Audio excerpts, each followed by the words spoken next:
Muy buenos días, amable auditorio. Estamos en Cambio en el Debate, un programa nuevamente con la grata presencia del ingeniero Jorge Villa, de Jaime Carvajal, a quien les agradecemos su asistencia a esta charla.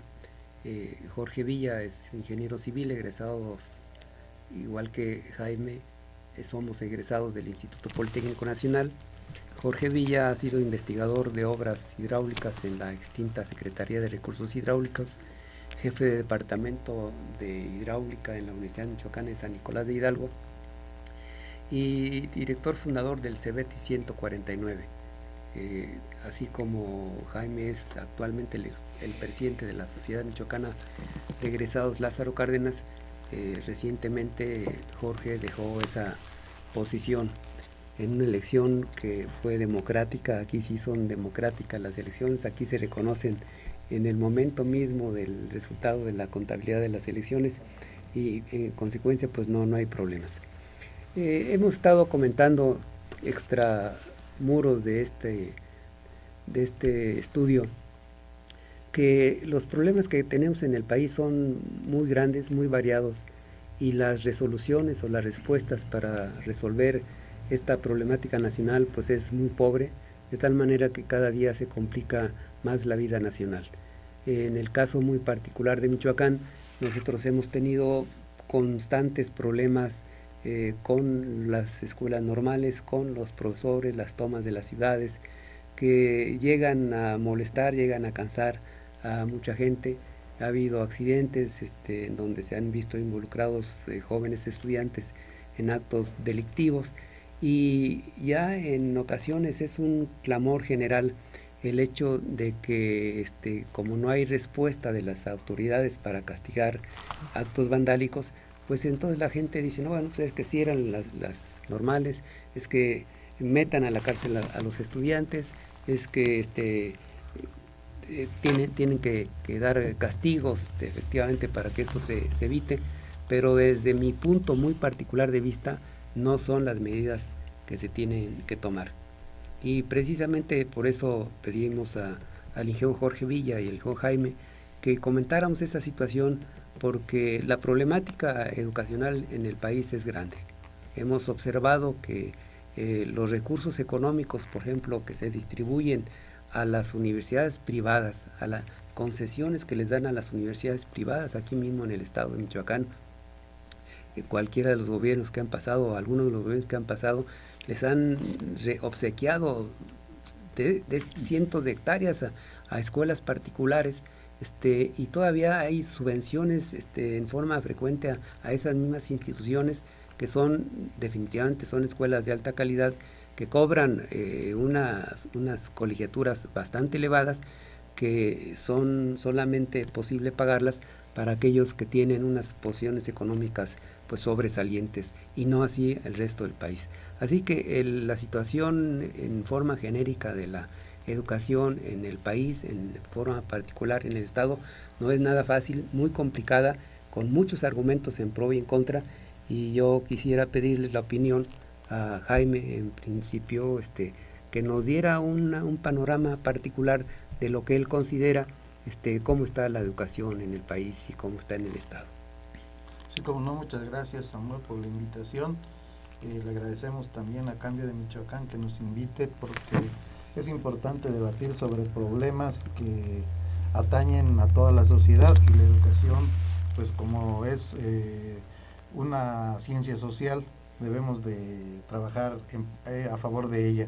Y yo creo que como militantes nosotros de una sociedad michoacana de egresados politécnicos, tenemos que levantar la voz a la sociedad para decir cuál es nuestra opinión, porque la sociedad es la que tiene el derecho de exigir a la autoridad que esta situación que vive la educación en el país pues se componga, que tenga una visión el gobierno de un proyecto educativo de nación, no proyectos aislados, porque si tenemos proyectos aislados pues tenemos islas, y esto no es conveniente para una nación como la nuestra.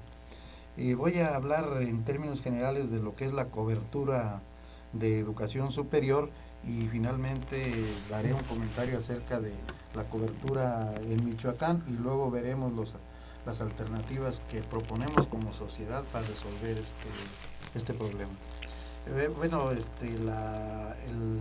sistema educativo nacional está conformado por universidades federales, entre las cuales las que son federales pues son muy pocas, es la UNAM, es el Politécnico, es la UAM, es el Colegio de México, es la Universidad Autónoma Agraria Antonio Narro de Coahuila y la Universidad Autónoma de Chapingo y el CINVESTAB del Politécnico, que era del Politécnico, que ahora es un organismo público descentralizado de investigación, pero se salió del Politécnico. Son las universidades federales que hay en el país. Luego viene por otro lado, esas universidades federales están trabajando con una matrícula de 424.280 estudiantes. Por otra parte, las universidades públicas estatales, que son en todo el país, manejan una matrícula casi del doble, poquito más del doble, son 879.564 estudiantes. Y los institutos tecnológicos, en donde hay federales y descentralizados, hay 131 federales, 130 descentralizados, se maneja actualmente una matrícula de 385.264 estudiantes. Por otra parte, tenemos también universidades tecnológicas en casi la mayoría de los estados, en algunos hay 2 o 3 universidades tecnológicas en algunos estados, en Michoacán exclusivamente hay una y está en la capital. Y a nivel nacional manejan 107.680 estudiantes. Las universidades politécnicas, que es otro modelo educativo, manejan 30.969 estudiantes actualmente, y las universidades interculturales 5.288 estudiantes. También tenemos en el mismo nivel las escuelas normales, que manejan 94.867 estudiantes.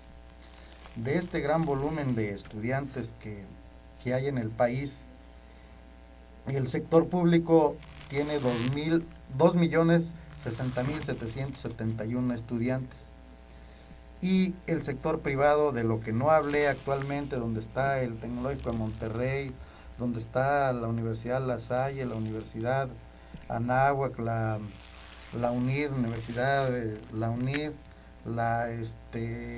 Universidad Vasco de Quiroga, que de las que conocemos en Michoacán, el Tec Milenio. Existen otros modelos en otros estados y algunas universidades estatales que están haciendo universidades privadas, como la Universidad Veracruzana, la Universidad de Sonora, la Universidad de Durango, la Universidad de Puebla, que están exportando sus currículums para manejarse como currículos privados en todo el país, que ya está llegando a Michoacán. En Pátzcuaro nos acaba de llegar la Universidad de Puebla. Pues ellos están manejando a nivel nacional 1.046.942 estudiantes. O sea que la tercera parte de la educación superior en México es privada, 2/3 partes son públicas. Y bueno, esto va en detrimento del salario de los trabajadores, que tienen que, de alguna manera, al inscribir a sus estudiantes, tienen que pagar, aparte de la inscripción, una colegiatura. Y bueno, si nos damos cuenta, en Michoacán, con la gratuidad de la educación, pues ya lo que es la educación pública, pues es mucho más económica. Pero creo que el resultado que se ha tenido con la gratuidad de la educación no ha sido el esperado. Pues me esperaría para en un momento dado pasar. Este es un panorama muy general. Bueno, finalmente comentar sobre la matrícula, que en Michoacán la matrícula total de educación superior son 87.014 estudiantes actualmente. En las universidades, en todo el estado, incluyendo el privado. Pues Jorge, tu experiencia como director fundador del CEBETI 149, la calidad de la educación, los problemas que tú tuviste con los jóvenes, de qué magnitud eran, cuántos hubo, frecuentes, no, si no sé, es decir, que nos pudieras tú platicar sobre este tipo de problemática, cuáles eran las principales dificultades que ocasionaban los jóvenes y las principales necesidades que tenía o que tiene esta institución. Bueno, primero quisiera agradecerte por la invitación al periódico El Cambio de Michoacán, que como quiera que sea un periódico que tiene este tipo de participación para la sociedad, sabemos y reconocemos que uno de los problemas fuertes que existe en nuestro país es falta de información. Al no haber información empiezan las especulaciones, empiezan los aspectos, y ahí empieza un desorden en un país que también uno de sus principales problemas es la corrupción. La corrupción que existe en este país ya todos lo sabemos, a todos los niveles, en todas partes existe, y creo que precisamente eso es lo que afecta mucho, y en el aspecto educativo es uno de los aspectos que nosotros debemos de tener una visión muy particular. Hace rato hablabas tú sobre la situación de las acciones de los normalistas, de las diferentes instituciones, de la CUL en la universidad, en donde existen movilizaciones y después se exige la represión. Efectivamente, yo creo que todos estamos conscientes en la sociedad y estamos ya cansados de todo ese tipo de paros, y sobre todo cuando se afecta no solamente con una manifestación de un mitin, sino que además se toman carreteras y demás y no permiten el tránsito, y todo precisamente por la mala información, por que no tenemos bien claro, todo lo achacamos a los problemas a los alumnos son los que están mal y demás, y tenemos que reconocer que precisamente uno de los problemas que existen en la educación en este país es fundamentalmente provocado por la misma administración. Mientras la administración no tenga bien claro qué es lo que persigue, qué es hacia dónde quiere ir y qué es lo que necesita nuestro país para desarrollarlo, creo que esto no va a haber cambios sustanciales en este país. Precisamente se promueven una serie de situaciones que para pocos quizás no muchos conozcan que, por ejemplo, a las normales se les ha afectado desde hace ya más de 30 años, se les ha querido exterminar. Esto así tan claro es que hasta la misma líder sindical, el Bester Gordillo, precisamente plantea la desaparición de las normales desde hace muchos años, ¿no? O sea que dentro del mismo seno de las normales, de la educación. Sí, te interrumpo tantito porque lo que es ahorita fundamental es decir, ¿tuviste tú problemas como director de esta institución con tus alumnos? ¿Hubo paros, hubo hubo protestas, cierres de escuelas, expulsiones de alumnos? Precisamente eso, que quizás tenga poco tiempo para hacerlo, precisamente es por lo que mencionaba de la dificultad que se tiene, y por eso las tomas, y la gente quiere que haya represión hacia los alumnos, cosa que definitivamente creo que los problemas se generan dentro de la administración, hay problemas y se suscitan estos aspectos, y los que tienen los errores son los alumnos. Efectivamente, cuando yo fui director del CEBETIS, una institución que se crea en Morelia, donde la universidad tiene 5 preparatorias, en donde se tiene los alumnos van allá, fue muy difícil el inicio de nuestra institución. Además, en aquel entonces existía la preparatoria del Tecnológico, que tenía también una buena imagen, que por cierto por políticas nacionales se cerró. Entonces nosotros generamos una institución en donde los primeros alumnos que llegaron con nosotros pues fueron los que fueron rechazados de las preparatorias, del Tecnológico, pero sin embargo con ideas, con una formación y bien claro el definir hacia dónde queríamos ir en la educación. Considero que se creó una institución con cierta... No hubo problemas. Sí. En el caso particular de tu experiencia con los tratos con los estudiantes en las diferentes escuelas en donde tú has estado, ¿qué tan graves han sido los problemas con los estudiantes? Bueno, yo trabajé muchos años en los colegios de bachilleres del estado y hasta la fecha nunca hubo problemas en la institución. A últimas fechas se han dado problemas, pero no estudiantiles. Los problemas que se han dado son sindicales. Nunca en el colegio de bachilleres han parado los estudiantes. Sí, entonces pudiéramos con plena certeza afirmar que los estudiantes no son el problema de la educación, ¿no? Es decir, el comportamiento de los mismos estudiantes es una reacción a un panorama de descomposición administrativa que hay en el propio gobierno de la República o en la propia Secretaría de Educación Pública.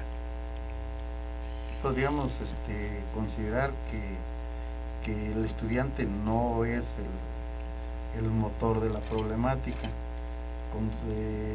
Pensamos que hay otros miembros del sistema educativo que son los que han provocado esa problemática. Sí. Y es donde no se ha actuado, ¿no?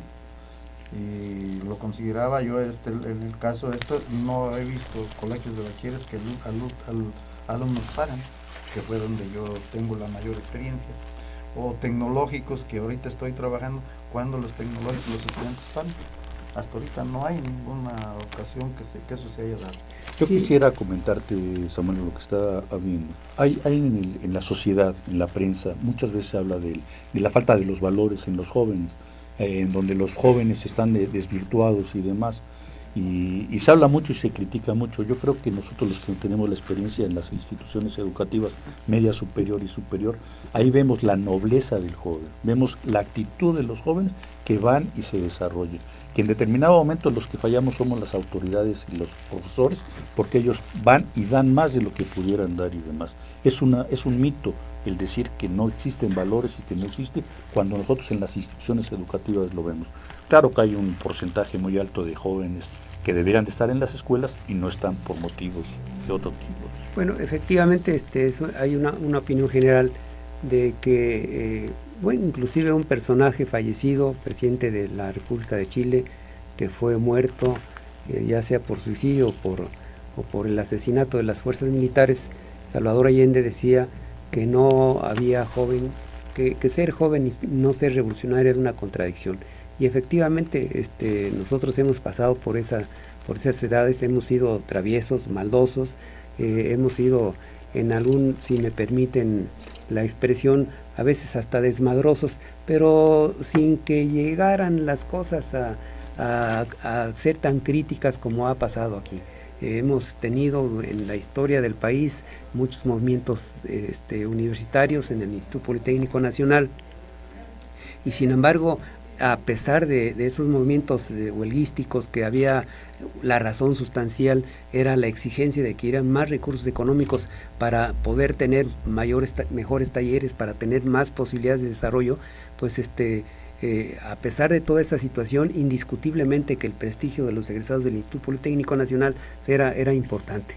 Y las empresas, antes de terminar las carreras, nosotros pues ya estaban solicitando nuestros servicios, porque había una capacitación, una educación, había una indisciplina juvenil, pero había una disciplina de estudio y de compromiso de los trabajos. Así que el problema, desde mi punto de vista, no lo considero que sea provocado por los jóvenes. Hay otros factores. En este caso, económicamente, ¿cómo has visto tú los recursos que se les han entregado a tu institución, lo que falta, y comparado con otras instituciones, cómo andan pues en ese sentido, ¿no? Bueno, hay una disparidad en el país. Pareciera que hubiera instituciones de primer mundo, me refiero a la UNAM, por ejemplo, a la UAM, que tienen alrededor de poco más de 100,000 pesos por estudiante al año. El Politécnico alrededor de 90,000. Pero los institutos tecnológicos del país en promedio andan en 21,000. O sea, si nos damos cuenta, estamos a la quinta parte aproximadamente de lo que se les da a instituciones de ese nivel. Entonces no hay un proyecto de nación equitativo. O sea, ¿cómo va a haber investigación en una institución con pocos recursos? Se dice que las instituciones de nivel superior tienen como misión la docencia, la investigación y la extensión. Esas tres. Pero la segunda, que es la investigación, ¿con qué recursos la haces? cuando la investigación, no solamente aún en las instituciones públicas prestigiosas como la UNAM, el número de estudiantes que tiene la UNAM son 24.802 en posgrado. Y si nos vamos al IPN, estamos hablando de 4.903, o sea, la quinta parte que la UNAM. Y si nos vamos al CINVESTAB, tiene 2.211 estudiantes en posgrado. El Colegio de México, 277. En un país entonces prácticamente no tenemos investigación. No hay investigación. Y si no tenemos investigación tecnológica, pues tenemos un atraso considerable, tenemos una dependencia del exterior, es decir, estamos sujetos a la tecnología extranjera. Y si no tenemos esa investigación, pues no la hay, pues porque no hay recursos económicos, porque en lugar de comprar, de investigar, de dar recursos para laboratorios, para equipamiento, pues se ha privilegiado en estos últimos 12 años, fundamentalmente en este sexenio que está por terminar, pues se le ha privilegiado para la compra de armas. Yo aquí sí quisiera indicar una situación que es muy crítica. Nacionalmente el Instituto Politécnico Nacional ha tenido una posición de reconocimiento tecnológico en sus ingenieros, en sus contadores, en sus licenciados en economía, etcétera. Y curiosamente leía yo en un periódico de circulación nacional que en el caso particular de la Escuela Superior de Ingeniería Mecánica y Eléctrica, los laboratorios que fueron fundados en 1936 todavía estaban actuando con el mismo equipo. Es decir, hay un atraso enorme en investigación, en equipamiento de talleres, y cuando los jóvenes exigen una actualización de esa situación y se manifiestan y bloquean, pues lo único que hacen es a veces agarrarlos a garrotazos, ¿no? o cuando algunos maestros, cuando hay un asalto de los maestros hacia sus propios compañeros, como sucedió hace ya algunos años, que sacaron de una cabina de televisión, de un estudio de televisión, a una maestra, la embadurnaron, le faltaron gravemente al respeto, y no pasa nada, ¿no?, en este país. Es decir, en consecuencia, ¿qué piensan ustedes, cómo consideran que ha sido la reacción de los gobiernos con relación a esta problemática, ¿no?, de acoso o de dejarlos en libertad? ¿Cómo lo ves, Jorge? Yo creo que aquí podemos observar que esto es como la gallina y el huevo, ¿no? ¿Qué fue primero, la gallina o qué fue primero el huevo? O sea, ¿qué fue lo primero, los problemas que se suscitan en la acción, o quién es el que provoca y que desarrolla este tipo de acciones? Yo considero que la mala administración en la educación pública, y me refiero yo en todos sentidos, en México el porrismo que se genera fue provocado por las mismas administraciones, tanto de las instituciones educativas como de la administración pública, y después se promueven y demás, y después llega un momento que además ya ni siquiera pueden parar el porrismo, ¿no? Afortunadamente esto ha disminuido, pero pues no sabemos en qué momento pueda resaltar todo, ¿no? Yo creo que ahí es donde precisamente nosotros debemos de tener cuidado en plantear y tratar de que se vea realmente cuál es el problema que se tiene. Las normales, cuál es el aspecto presupuestal que tienen las normales, qué atención se les da a los normales en todos planos de estudio, en laboratorios, talleres, como tú mencionabas, y cómo se ha disminuido, ¿no? Además quiero mencionar que en una población en México donde es reconocido está el 50% de pobreza, y en donde las instituciones educativas privadas cada vez son mayores. Hace 30 años, 25 años, el 89%, 90% de los estudiantes estaban en instituciones oficiales. Actualmente, ya lo acaba de decir Jaime, es el 66%, en un país donde se requiere mayor atención a la población más vulnerable, y todo lo contrario no se da. Entonces todo esto va pasando, va sucediendo, y los conflictos, claro, se generan o los provocan de fuera, y después no sabemos cómo pararlos, ¿no? Yo creo que hay que tener muy claro que debemos dar una atención muy cuidadosa a las instituciones educativas y sobre todo a los jóvenes. Sí, y bueno, yo considero que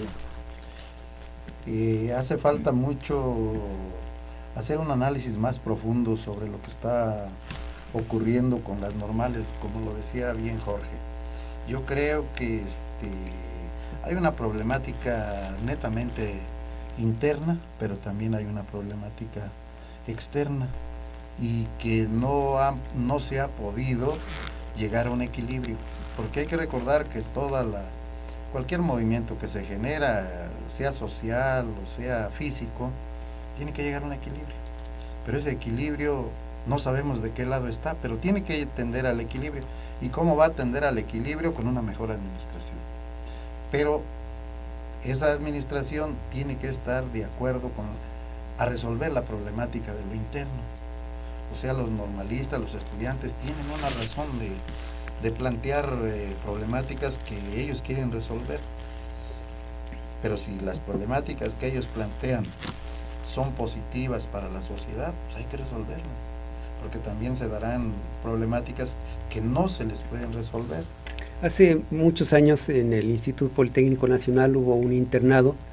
Recordarán que alguna gente que nos puede escuchar recordarán que en las originales instalaciones del Politécnico había un parque, un estadio de fútbol y que se llamaba Camino Díaz, y abajo en las barracas dormían los estudiantes de fuera del país, es decir, ahí en las barracas, así se les conocían, ahí se acondicionaron cáteres, era piso de cemento, no había otra cosa, no ventilación, los baños los utilizaban los generales que eran propios del estadio, y las condiciones en las que habitaban ahí los compañeros pues eran realmente lamentables. Con un esfuerzo, con una exigencia en los años de 1950 para exigirle al gobierno de la República que resolviera ese problema, hubo una huelga, hubo algún estudiante muerto, etcétera, en los tiempos de Miguel Alemán, pero finalmente se funda el internado del Politécnico, un internado ya con comodidades, ya con un restaurante, un comedor amplio, con galeras muy grandes en donde estaban uniformadas las camas, de tal manera que era una cama, un buró, una cama, un buró, y no había problemas ni de robo, ni de pérdida de cosas, cada quien tenía su locker. Y una mañana, a las 2 de la mañana, llegan los soldados a punta con bayoneta calada, se acercan a las puertas de los dormitorios, tocan la diana y a mentadas de madre sacan a los muchachos, porque supuestamente era el nido de la inquietud, de la inconformidad social. Entonces, esas cosas se repiten hoy con los maestros en las normales, en Tiripetío, en Arteaga, etcétera. ¿Qué tanto es decir, ustedes que están actualizados en la educación, qué tanto es el crimen cometido por los jóvenes y qué tanta es el desinterés o qué tanto es el desinterés del gobierno de la República por atender los problemas de la educación pública? Bueno, aquí hay desde mi punto de vista hay dos vertientes. Primero, las normales, por su naturaleza, el subsidio es federal, esta normatividad es federal, pero pues están en el Estado. Y aquí pues hay doble responsabilidad, ¿no? El gobierno federal es quien decide los planes y programas de estudio, y aquí hay una oposición por parte de los estudiantes de las normales. Y bueno, sería una normal atípica si nos vamos a lo que están los currículums de las demás normales, que ya lo están trabajando. Aquí sería atípico porque el currículum es flexible, tiene un aspecto que permite que asignaturas se designen aquí en el estado para que se aprenda la cultura michoacana. Y esa es la parte que se están oponiendo a aprender el inglés, básicamente. En lugar, ellos quieren aprender el purépecha, no está vetado. El currículum es tan flexible que les permite esa parte. Pero bueno, aquí como la normatividad es federal... Se tiene uno que hablar inglés pues para dar clases en la sierra. No necesariamente tiene que hablar inglés, pero tampoco tiene que hablar purépecha, ¿verdad? Porque ya no hablan ahí solo alguna parte, ¿no? Pero tendríamos que tener una normal bilingüe, ¿no? Pero además es cultural, es decir, yo creo que no, digo, yo tengo mucho interés y toda la vida de estudiar inglés, he aprendido algo de otro idioma, entonces es importante, pero la educación no se puede pues mover a capricho. Nos queda poco tiempo en esta situación y yo quisiera, Jorge, comentar algo rápido para que tú me des tu punto de vista. Los problemas de la educación pública en el estado de Michoacán se han debido a problemas, o se originan los problemas en el aspecto administrativo. Es decir, como decía Jaime, los recursos o la educación es federal. Es una Secretaría de Educación Pública Nacional que rige en todo el país y que solamente le han dado al Estado la autoridad de la administración de los recursos. Cuando estos recursos no alcanzan y los maestros exigen, el gobierno, para evitar problemas, y esto que quede claro en el auditorio, para evitar problemas, el gobierno toma de otros recursos para darle a los profesores, a los estudiantes, y eso ha ocasionado una bola de nieve que con los años se ha ido incrementando. ¿Qué se tiene que hacer o cuál sería tu opinión en el sentido de que se regrese la administración del Estado a la Federación y que se haga cargo cada quien de sus problemas, o mantener este estado de caos?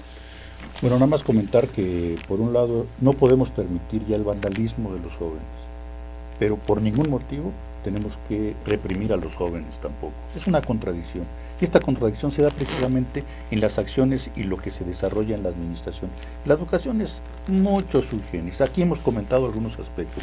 Hemos hablado del problema de los vicios que se dan en las instituciones educativas como corrupción, el sindicalismo, las autoridades, qué papel juegan como autoridades, en los supervisores. Hay una gran situación. Una descomposición ahí. Totalmente y demás. Entonces hay que verlo completo. Desde mi punto de vista, creo que el Estado debería de tener la capacidad de desarrollar su educación como se considere en cada estado, con ciertas normas, no como actualmente rígidas y más por parte de la Federación. Pero bueno, es que hay mucho de fondo, hay muchas cosas que se ven. Mientras no exista la voluntad política de tratar de hacer un cambio en la educación, que son varios aspectos, creo que esto poco se va a lograr en resolver la situación que se está viviendo. Es conocido por todos a nivel internacional, en las diferentes evaluaciones que se dan, nuestro país está mal en la educación. Eso que nos quede bien claro. Ahora, ¿está mal? ¿Por qué está mal? Si no tenemos claro el por qué está mal, jamás vamos a resolverlo. Aquí la autoridad, por más que quiera administrar, pero se van a seguir con los mismos vicios que se han tenido en la educación, yo creo que no vamos a resolver nada, ¿no? Hay cosas que tenemos que plantearnos bien clara. Y otra cosa, que realmente cuando el Congreso del Estado que debe de hacer, que sea muy objetivo y demás. Lo que acaban de hacer hace poco de decir la gratuidad en la educación media superior y superior, actualmente lo que estamos viviendo es un problema en esas instituciones, porque los recursos que recibe por parte de los padres de familia ya no los recibe por ningún otro lado, y es una carencia que no apenas pueden vivir. Y aquí Jaime lo puede constatar desde el punto de vista del tecnológico, pero en la educación, en el colegio de bachilleres, en el CONALEP, todo, en los ECITEM, precisamente es un problema grave lo que está pasando en esta situación, y se afecta a las instituciones porque no pueden ampliar. Tenemos que quedar claro, si existe realmente, se va a dar la educación gratuita en la educación media superior, bueno, que exista el presupuesto que se debe de dar a las instituciones para que vivan. Y podemos hacer comparaciones en lo que es la educación media superior estatal y lo que es la educación media superior federal. Pues el tiempo se terminó. son 40 minutos y se van como si fueran 40 segundos. Y yo creo que el auditorio nos agradece que sea muy rápido esto, ¿no? Sí. Así que muy buenos días, muchas gracias por su atención. Jorge, muchas gracias, Jaime. Pues, muy amables. Muchas gracias y ojalá que podamos tener esta plática, da para más. Esto no termina, es decir, el problema de la educación es muy complejo y yo creo que vale la pena no solamente que nosotros sigamos haciendo este análisis, sino que otros compañeros hagan ese mismo análisis, porque el país está perdiendo valores, todo porque tenemos una raquítica educación pública muy lamentable. Pues muchísimas gracias.